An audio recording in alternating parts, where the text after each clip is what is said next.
everything came to a head in November of 2004 before Thanksgiving.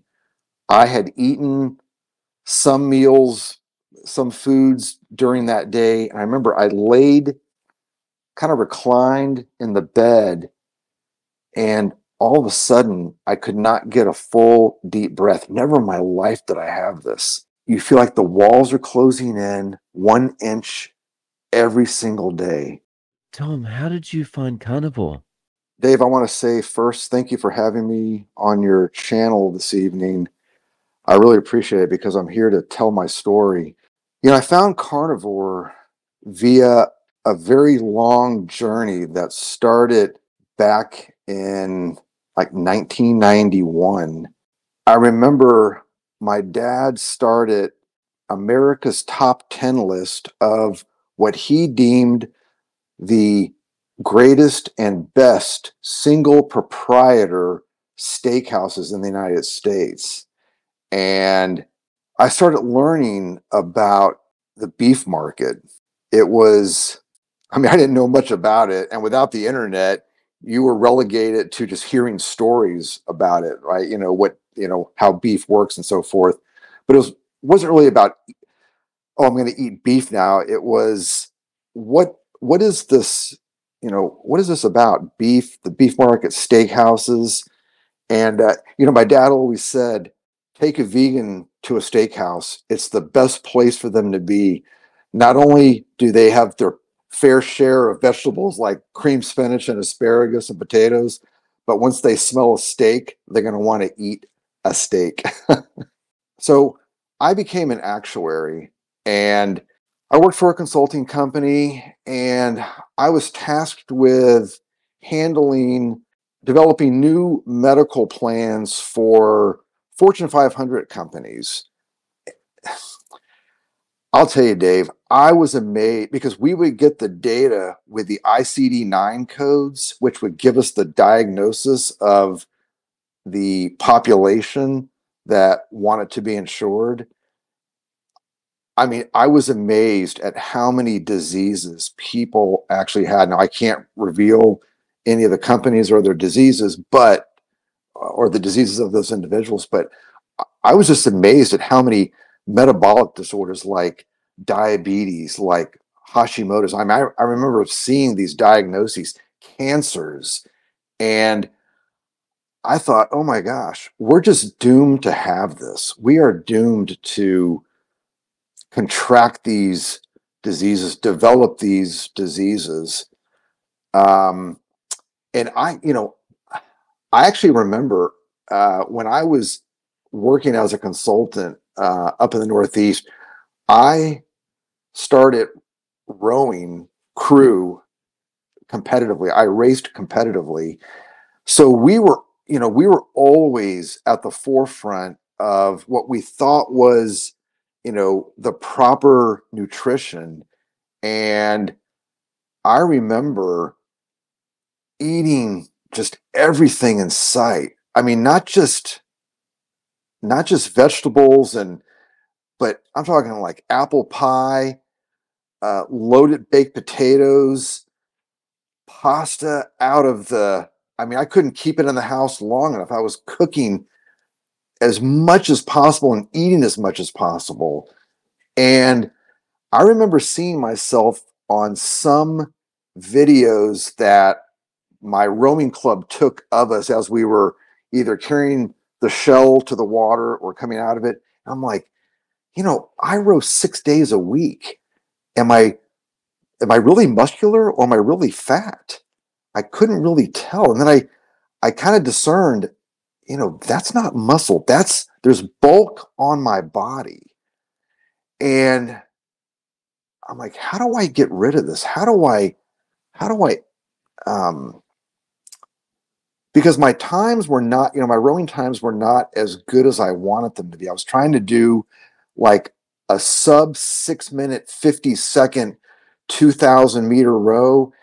And honestly, Dave, I just didn't know how to do it. I didn't know what to eat. Because I kept eating everything. I'm like, what works? And it's kind of weird. I remember on some cable shows. This is like, I'm going to say this is back in like 1999. I was in graduate school getting an MBA.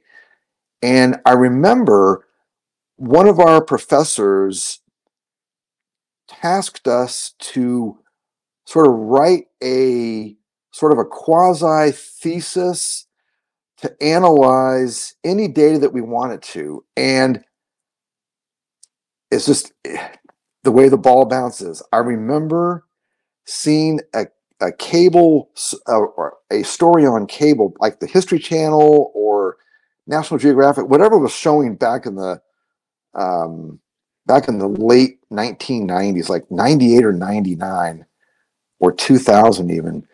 And I remember hearing about the Inuit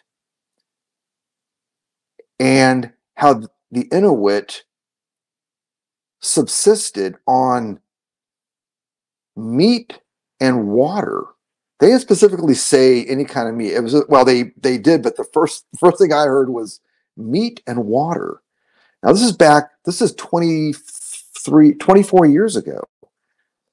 Meat and water. And so I I prepared a research paper sort of outlining the uh, really the progression of different tribes, like up in the Northwest Territories, comparing them, contrasting them with like the Greenlandic tribes, and looking at what they eat and longevity of life and so forth.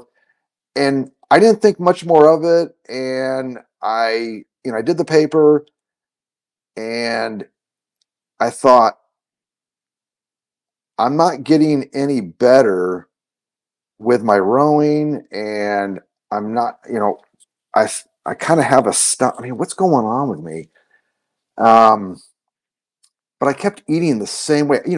I grew up in an Italian Irish household. I mean, it was, you know, my mom, my dad's mom and dad lived 4 houses down from us. My dad's brother lived next door to us. Another brother of my dad's lived catty corner on the same street, Dave. We were surrounded by food. It was every holiday, every birthday party. I mean, how many cakes did I quaff down? How many glasses of wine did we drink? How many beers did we have? How many plates of spaghetti, of every pasta dish imaginable? And it wasn't just that, it was my mom did the best that she could, because everybody cooked this way, right? Everything was cooked in a sauce with flour. You ate bread at every meal, and that was, throughout my lifetime, right? Um, and I can even remember when I was rowing, I started this plan. It was a company, I think, out of the Midwest. It was called PR Nutrition, and they thought they were doing the right thing. They had a program called 40-30-30. 40 of your, 40%, 30%, 30%, and it was um, protein, fat, carbohydrates. And I even bought these bars that I would eat before my 5:30 a.m. row. They were like these protein bars, energy bars, whatever you want to call it. And I did this for like 5 years. So I was eating those. In addition, I was making all of their meals. And, everything came to a head in November of 2004, before Thanksgiving. I had eaten some meals, some foods during that day. I remember I laid kind of reclined in the bed, and all of a sudden I could not get a full deep breath. Never in my life did I have this. And I had no idea what was going on. And remember, you're talking to a guy right now who used to eat one of those huge 28-ounce, 30-ounce canisters of whole rolled oats every week. An entire canister of that every week.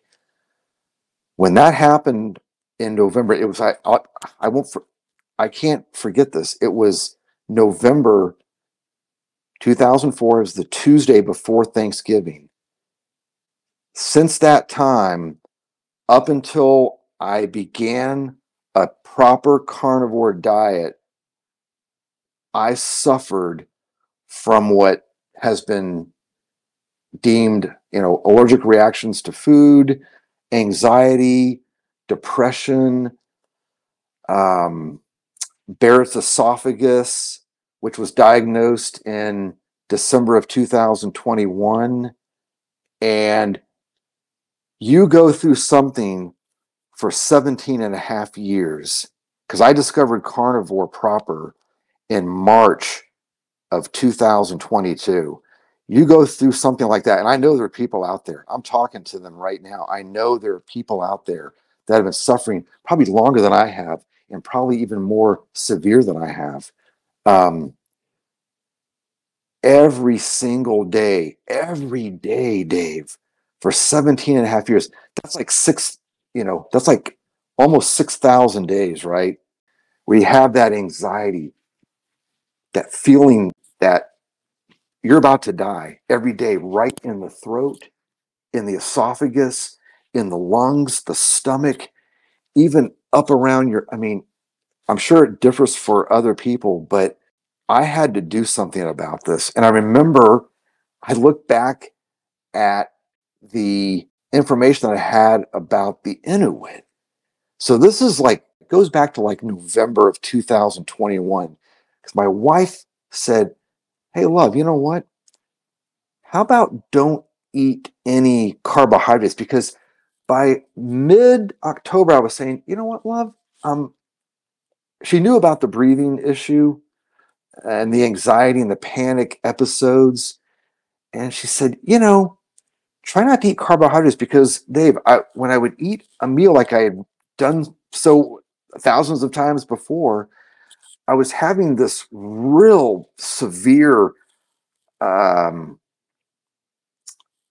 stoppage. Like it was some pain, like right up here, kind of the mid thoracic area, right above the stomach.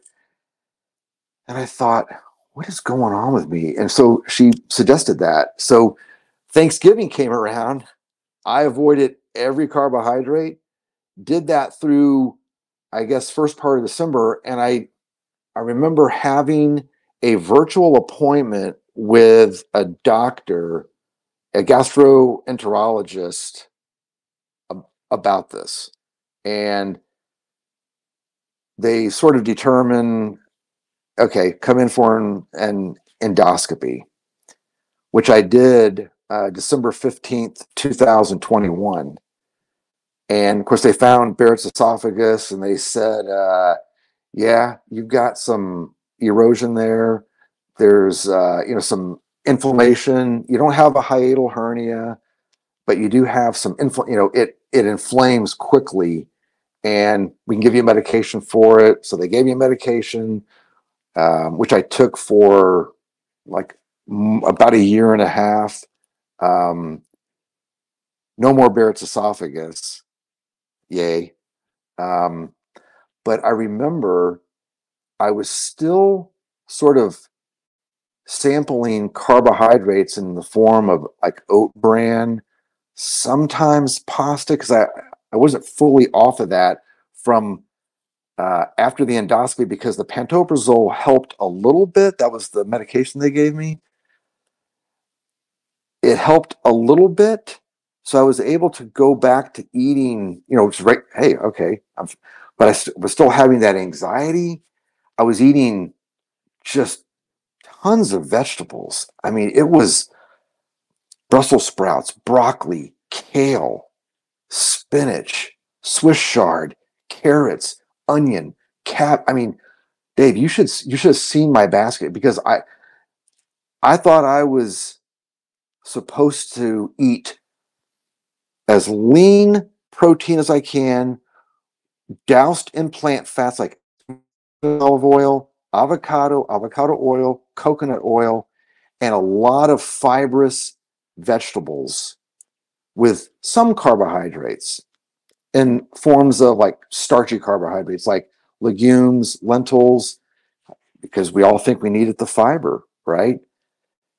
And I told my told my wife, I said, this was like in mid-February. I said, this is not work, there's something going on. And so, I had been hospitalized with COVID in August of 2021.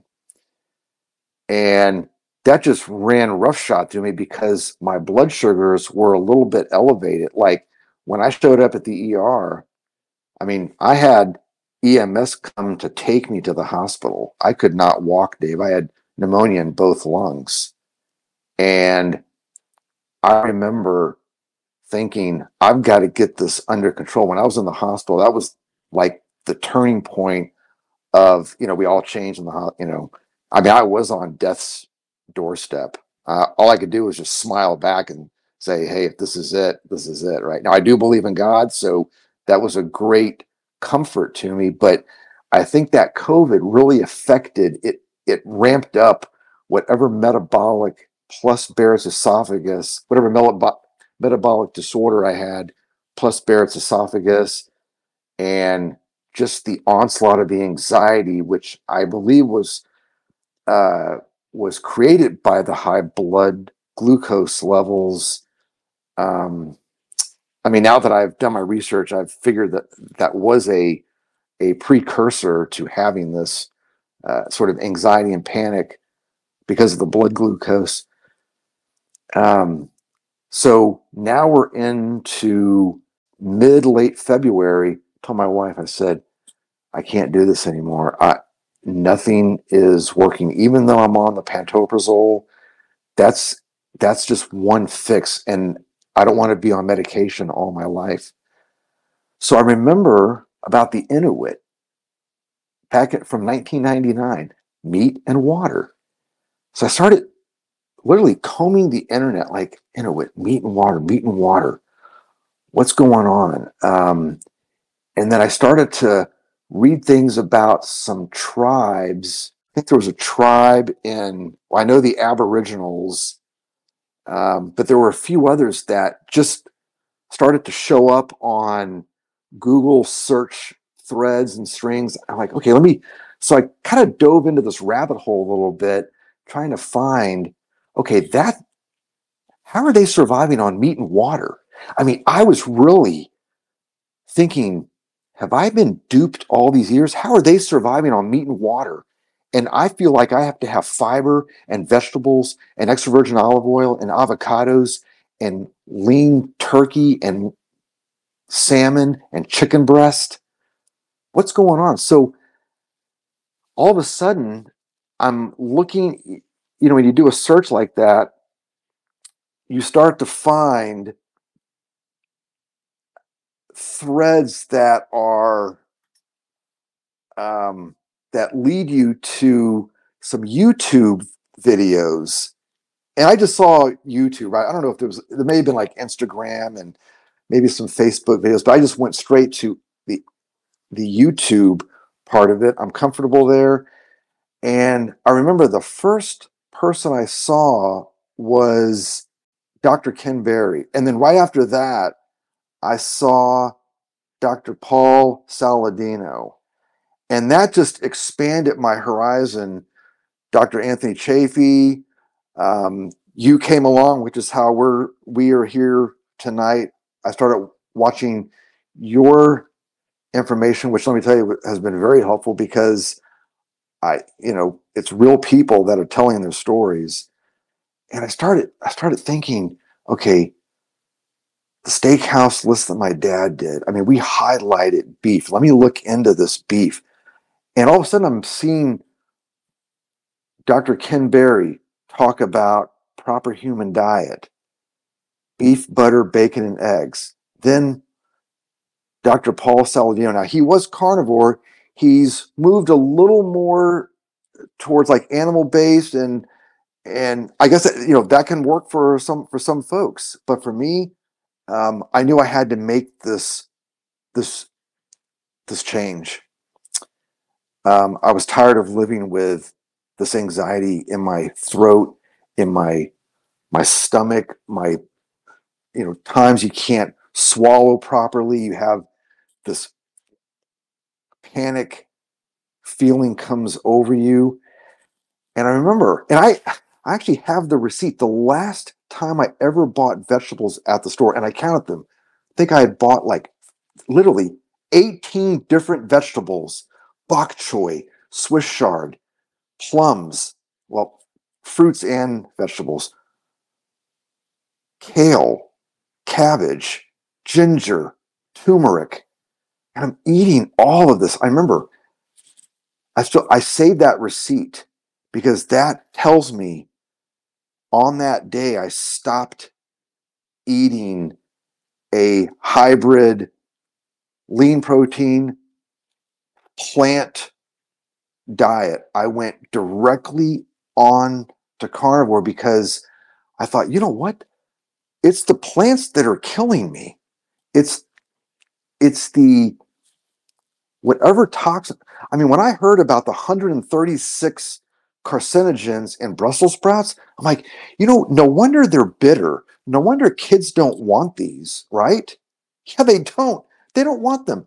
I have a son. I remember when he was like 2 or 3 trying to give, he's like, I don't want that. They don't want, of course they don't. They're not programmed to eat this way. We indoctrinate them to eat this way. So I can remember I loaded up on, at first, I just did the ground beef. I did the 80-20 ground beef. I thought, hey, easy to cook. Let me just make some patties. Um, Now, let me back up a little bit. Late 2013, but I started just meal prepping like on a Sunday for like Monday, Tuesday, Wednesday. Because on Thursday, my wife and I would go out to eat, maybe on a Thursday night, or maybe we would just stay in and make some pasta on a Thursday night. And then Friday night, we would go out. And then Saturday, we would cook. But I was meal prepping for like 2.5 years. And I thought, you know what? Every time I eat breakfast in the morning, it's, like a whole bowl of oats with almost like a pound of blueberries and a lot of turkey bacon and I would load up my oats with like a little bit of brown sugar, a lot of butter, extra virgin olive oil, you know, cinnamon. And this is what I was eating. And I said, you know what? So I started sort of doing, I don't want to call it intermittent fasting because I feel like that didn't really apply to me. I started what I would call like a delayed food consumption of the day. Right? I didn't. So I started sort of eating. I would still make that, but I would wait till like around 11 to eat that, and it was hard because I was one who would eat at like 6 or 7 in the morning with my cup of coffee with like French vanilla creamer. I thought, what's going? Okay, this is fine. Um, and then I started to feel, hey, you know what? I'm not as hungry in the afternoons and the evenings. And of course, we're talking, uh, you know, 7 years later, getting the COVID and discovering, hey, I've got this high blood sugar. I don't want to be a diabetes case.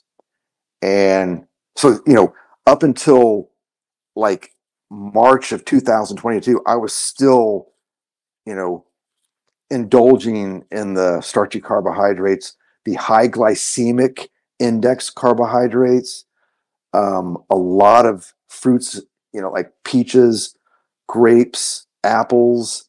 I had already prepped myself to take on really sound change to only eat beef and drink water. Now, albeit I do drink coffee, but I mean that's just what I do. But so I'd already prepped myself to take this on.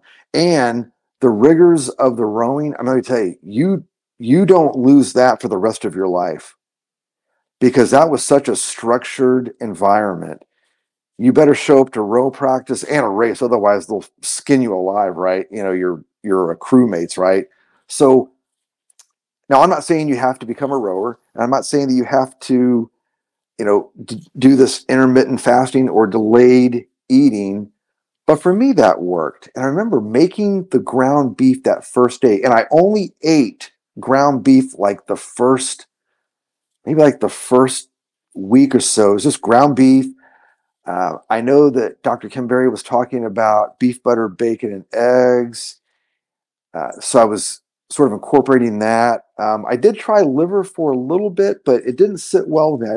I didn't really like the liver as much. So uh, it was only ground beef for maybe, like the first week, I guess. And then I said, you know what? Um, I'm going to venture out. I'm going to start buying some ribeye steaks. So that was like, I'm going to say like late March 2022, which is almost 2 years ago now. It has been a ribeye steak every single night, ground beef. So typically, it'll be like a 20-ounce ribeye steak, maybe 8 ounces of ground beef, usually 4 to 6 eggs. Um, like tonight, I had a porterhouse steak, which is a little bit of a departure from my ribeye steak, but porterhouse steak and what I call like an egg custard. It's just whisked eggs and water. But so I started eating this way, and I can remember first part of April. I remember waking up. So first part of April 2022, Dave. I remember waking up like I normally do, 5:30 in the morning. And I'm like, man, I'm breathing all the way through. Now, I remember this is after I had been diagnosed with Barrett's esophagus, taking the medication every single day. I remember telling my wife, there's something different with me today. Like I told her, I said, I don't have this anxiety here. And people who have had anxiety, they know what I'm doing here. They know what this is. Like this, it's like you feel like you have to like flight or fight, right? I said, I feel different. I think it's this diet that I'm eating. And she goes, well, maybe. I said, no, no, no. I said, this carnivore diet plan. I believe this is how we are supposed to eat. And I'm of the frame of mind, trust it, but verify it, right? And I said, hey, this is hitting home to me what what I'm hearing from the various doctors. Uh, this is hitting home to me. I started to feel like I was losing that. I mean, let me tell you, Dave, it was eye-opening. You talk about emotional. Um, it was it was like a block of granite weighing 400 pounds with a mind of its own that is giving me this anxious feeling and this panic feeling every day was not just lifted off my shoulders, but it just disappeared. Like I no longer saw that block of granite. It was gone.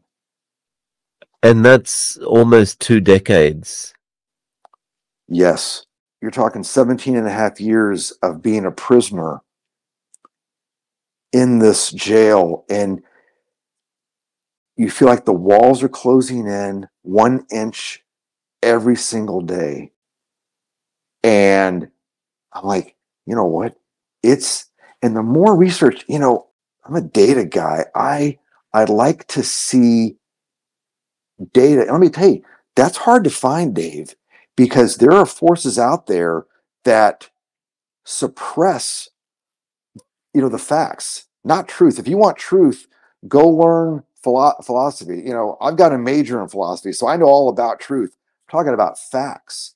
And there's a suppression out there so data was kind of hard to find. So I am the data.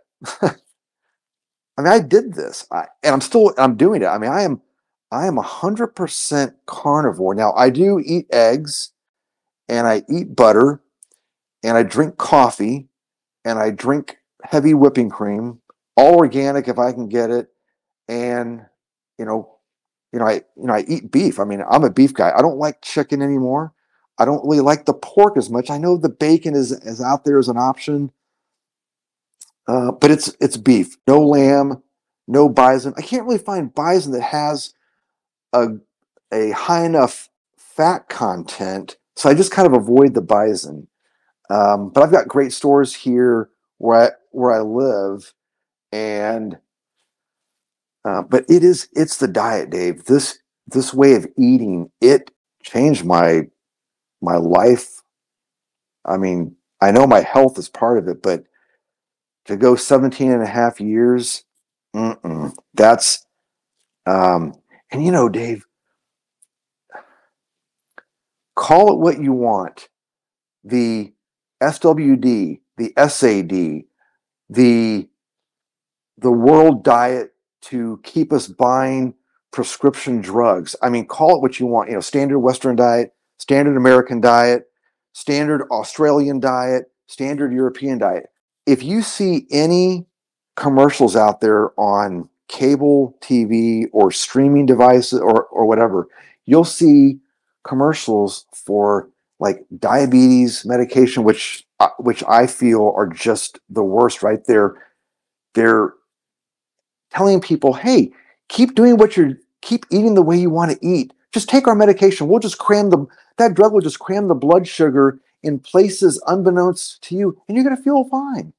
Meanwhile, what happens when you get the diabetes, your cells start to crystallize because of the sugar, right? That's why you have these problems my dad was a diabetic. My dad lost his leg below the knee, Dave. And I know why my grandfather, which my dad's dad and my dad, I know why they had these problems. My grandfather had a triple bypass surgery when he was 65 years old. He had like 5 heart attacks before then. My dad had his first heart attack when he was 50. I'm 57.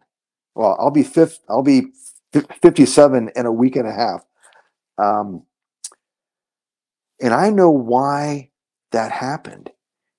And it has nothing to do with saturated fat, but we thought it did, right? We thought saturated fat is killing us. It's not. I mean, I've been eating saturated fat all my life, but predominantly and exclusively for 2 years now. That's in the form of, like a ribeye steak, 80-20 ground beef, the porterhouse steak I had tonight, the eggs that I'm eating, the butter, right? That's not what gave them the diabetes or the heart attacks. It was the carbohydrates that they ate, the starchy carbohydrates, the sugars my grandfather loved. I mean, God love him. I mean, I loved my grandfather. I still do. But he ate like a tub of ice cream probably like once every day, butter pecan, and I know my dad. My dad loved everything cooked under the sun, and he ate whatever he wanted. But I know this, the processed sugars, the seed oils, Dave, the processed flours and grains, um, the diet sodas. But I know this is why they both perished because of that. I mean, my dad lost a leg and had heart problems and had congestive heart failure. And I'm not going to be there. But let me tell you, if you look back in the history, as recently as like the 1870s, I guess, we know that the Seventh Day Adventists, they control this vegetable vegan BS ideology. They do. I mean, look back. Kellogg family, they're Seventh Day Adventists, right? They want to suppress meat consumption. But let me tell you, if you look in the Bible, we're allowed to eat meat. I mean, God gave us dominion over the animals. We are allowed to have that's a given. And if you do if you look at some of Dr. Chafee's videos, I believe you've interviewed Dr. Ovadia. He even talks about it too, that humans We are bred, made, created to be carnivores. And they still, those Seventh day Adventists, they still advocate this way of eating. I mean, you remember an American president, Dwight D. Eisenhower. Yeah, he had a heart attack. And I know it was the stress of the job as well, but that's not what they want you to believe, that he had a heart attack. Or they want you to believe that he had a heart attack because he ate his fair share of saturated fat and animal product, animal foods or foods from animals, right? That's not the case. He had the heart attack in addition to the stress of the job because of the processed sugars, the seed oils, the processed carbohydrates, the processed grains. This is what gave him that heart attack. That was suppressed for 50 years until just recently we discovered this. I mean, Ansel Keys, his study, which we now know is flawed, was all about condemning saturated fat, eating animal-based food products when we should have been eating this. I'm kind of having a reminiscing thought here. I remember when Star Wars first came on to the movie scene back in 1977, Dave. I was 10 years old. And I just saw a video, like an old video the other day, because they were having like a Star Wars, I guess, Star Wars movie gala or whatever. And I remember, and I went back and I'm like, okay, let me find some. And I found these videos of people waiting in line. And let me tell you, Dave, the kids were all thin. They were thin. Why? Because, yes, we were still eating sort of a standard American diet back then, but it was different, right? Now look at kids almost 47 years later. I mean, you go to a mall in any big city, right? Look at these kids like 9, 10, 15 years old, overweight. And let me tell you, it doesn't stop, Dave, because they're indoctrinated. Well, the parents are indoctrinated. The parents are led to believe that what they're giving the kids is satisfactory for their diet. I mean, Yeah. And led to believe that well, my kid's a bit overweight, but maybe that's just a condition they've got. yes, that's exactly right. So I'm looking at this video and I'm thinking, these kids are all thin. Now look at these kids. So here's some good news. I've gotten 3 people in the last, I'm going to say probably the last 4 months to really hone in on the carnivore diet, eating carnivore. One of my good clients, he takes metformin. And the day he started, well, actually it was like the week that he started to take that, I went to go see him and I said, hey, how is everything? He goes, well, I got the diabetes too. And I'm like, type 2 diabetes. Yeah, you can do something about that. I said, what do they give you? Metformin? Because I work, one of my other endeavors, I help people protect their families. And I see a lot of people on diabetic medication, right? I said, hey, I'm sure that metformin is making you sick. Like every time you take it, you feel nauseous, you want to vomit. He goes, yeah, Tom, every time. I said, yeah, you're going to feel that till the day you die. I said, yeah, you may not go into a diabetic coma just yet, but it's going to happen. I said, that medication is just it delays the inevitable. I said, here, so I actually sent him a couple of months back. I sent him your channel. I sent him Dr. Kim Berry, Dr. Anthony Chafee, the steak and butter. I mean, like maybe 6 to 8 of them that I just texted him, hey, just check this out. Look at this. And today I saw him. He goes, man, Tom, I'm starting to eat like you're telling me. I said, don't just start, change over, get your wife to do it as well. I mean, two so years on, do you ever get this kind of feeling like, oh, I could just eat some oats now? Any of those kind of cravings? Yeah, that's a great question. I will tell you this. No, I don't. And I will, now I'm sure it's different for everybody, but for me, that first month, I was craving a pizza with cheeseburgers on the top of it every single day. I was just like, okay, because you're changing over from glycogen as the energy source to ketones. The heart wants the ketones, so there's a sluggishness, but that went pretty quickly for me. That that removed itself fairly quickly within like the first 3 weeks, and my energy level really kicked in. And then that morning that I woke up, but this is what I believe, because I've read this, I've heard it, that eating carnivore, it suppresses hormone that solicits those cravings of sugar, bready carbohydrates like the oat bran. I was big into oat bran. Eating carnivore suppress that, because really when you're hungry, the body wants protein. It doesn't want carbohydrate. And so for me, I mean, I've ended those cravings. They're not even cravings anymore. I look at them like, I'll never put that in my mouth ever again. You've had success with this. You got over a very serious issue that you've had to live with for a long, long time. For someone that's watching, that's thinking, well, how do I start this? How do I do this? Well, how would you recommend they get started?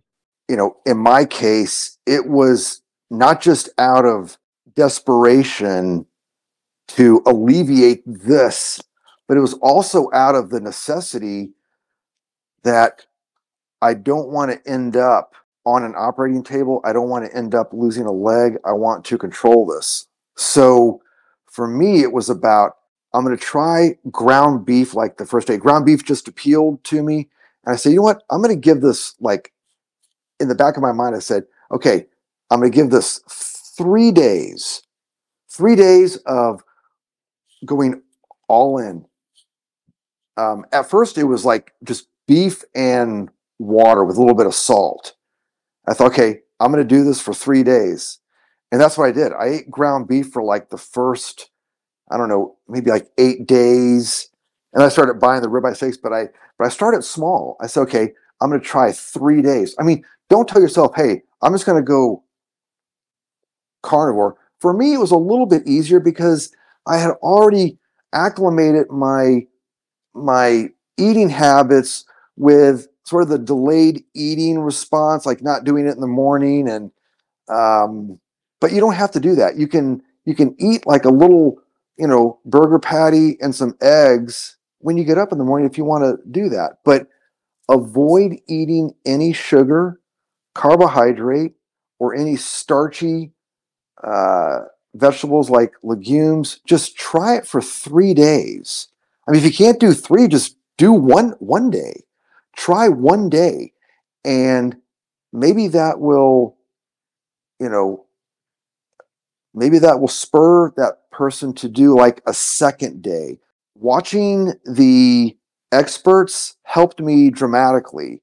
So my response was a little bit delayed. I was watching this like, I'm gonna say like early mid February, and then by like mid March, I was already thinking, okay, I'm gonna do this. And then like on that, like March the 21st, I did it. It was all ground beef and water on like those first 3 days, and it was like the first 8 days. So don't, it's like when we make goals, right? I mean, you can say, okay, I'm gonna become a carnivore. No, dig down a little bit deeper. Go to the store, spend some time in the beef aisle, see what's there. I mean, where I go, I've got organic grass fed. I've got grass fed, I have pasture raised, I've got organic pasture raised, I've got prime, choice. I like prime and choice, and I try to buy organic if I can get it. If not, it's still beef, right? But go to the meat department. Just go like the day before you want to start and like give yourself a plan for like the next day. Say, hey, you know what? I'm going to start this tomorrow. I'm going to start this at, you know, 10 o'clock a.m. on March the 21st, 2024. The day before you do that, go to your meat department, see what's out there. Because we're not trained to always buy the fatty cuts of beef. We want to buy the chicken breast and the pork tenderloin and the turkey breast, right? We're geared to buy the sliced cold cuts, right? Like ham and roast beef. Just go look in the meat section and pick up a like a block of the ground beef. They're always in a one pound block, and cook it. And you can put a little bit of salt. I don't eat as much salt anymore, but that's how I would get started, Dave. Tom, do you have a way for people to contact you if they want to get in touch? So I have an email address, and you can give that email address out. But I will tell you this: I was just talking to my wife just the other day, and I think I'm going to start an Instagram account. So what I'll do is I'll email you that. Uh, I mean, like in the next day or so, and then you can just put that on the video when you share it, and that's how they can reach out to me. Tom, thank you so much for coming on and sharing your story with us. I really appreciate your time. Absolutely, Dave.